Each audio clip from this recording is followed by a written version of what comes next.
Всем привет, дорогие друзья! Я рад вас приветствовать на нашем с вами канале. И в этой теме я хотел бы с вами поговорить на такие вещи,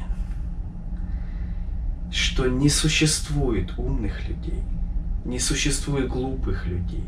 Есть только один прекрасный процесс игры и познания бытия в физическом мире. Что такое познание? Это изобретение, это увлекательные необычные ситуации, это преодоление препятствий, это преодоление тупиков и сложных задач для одного человека и для человечества. Это очень важно осознавать, где вы находитесь, что происходит с вами и кто вы на самом деле, что вы часть прекрасной жизни, вы часть Бога, вы часть Его организма. Вы часть жизни, вы сотканы из всего живого, вы сотканы из энергий, которые постоянно перетекают, и никогда никакая энергия не умирает. Прежде всего, ничто не умирает. Вы знаете, она постоянно течет. Если вот такое живое тело, оно в одной энергетике, вот если смотреть в определенные приборы, тут тоже процессы. Физическая энергия. Человек уходит, его тело разлаживается, но приходят другие энергии. То есть это процесс происходит в одном организме. Космическом организме. Величественном, в котором нет начала и конца. И это самое прекрасное, что мы можем осознавать в жизни, что мы находимся, как знаете, в игре. Мы находимся в организме. Мы сами себя не создавали. Вот в чем еще самый большой секрет и игра. Кто нас создал? Кто-то. Как образовался мозг, как образовалось тело, как образовались чувства, как волосы образовались на бороде, там, на руках. Почему у меня есть, а у муравья нету. Совсем разные алгоритмы, и мы часть одного организма. Вот это круто. Это важно осознавать, потому что тогда вы не будете жестко относиться к людям, к их поступкам, к их делам, к ученым. Вот ученые изобретают, вы не будете считать, что они умные. Они не являются умными. Они знают вот такую долю из этого космического, фантастического мира.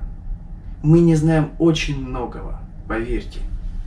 Даже просто допустите, вы представляете, ученые постоянно что-то изобретают. Каждый день.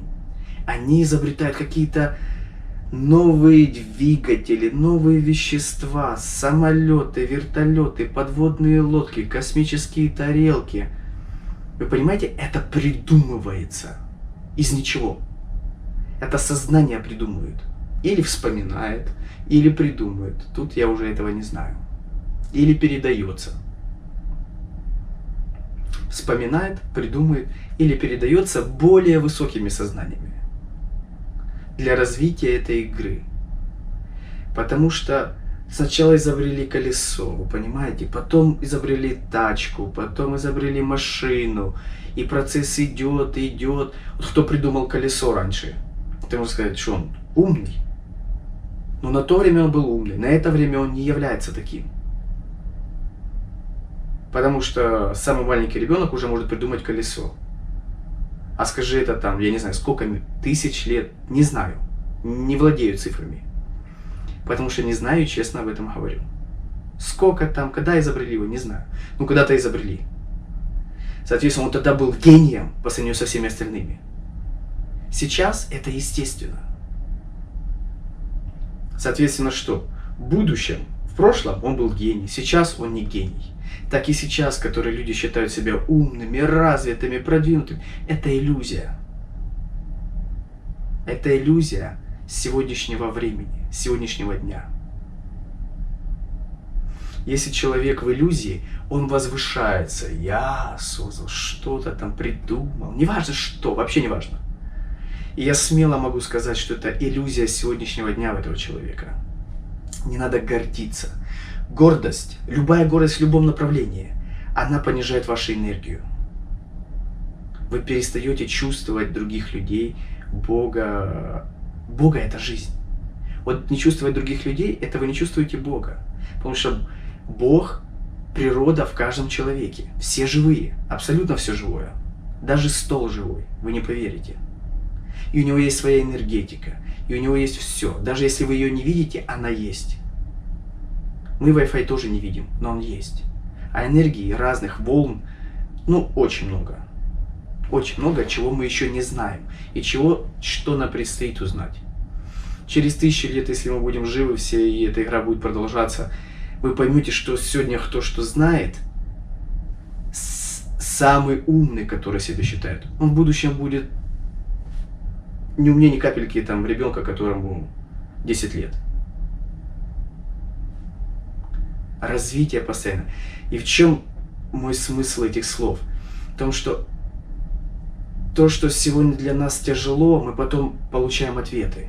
Когда мы проходим, мы понимаем, чему мы научились, что мы познали, что не надо возвышаться ни над кем, не надо считать себя лучше или хуже другого. Поймите, что это процесс игры. Когда ты трудишься, чего-то добиваешься, это круто, но это круто для тебя, и все. Это надо понимать, и не надо этим гордиться, не надо возвышаться, что ты можешь, что ты не можешь. Это выбор каждого. Самое крутое – это принятие. Вот когда ты принимаешь все и всех, ты понимаешь, что каждый играет свою игру. Кто подтягивается, кто отжимается, кто изобретает велосипед, кто думает над физикой. Нету и лучше людей. Понимаете? Люди все одинаковые.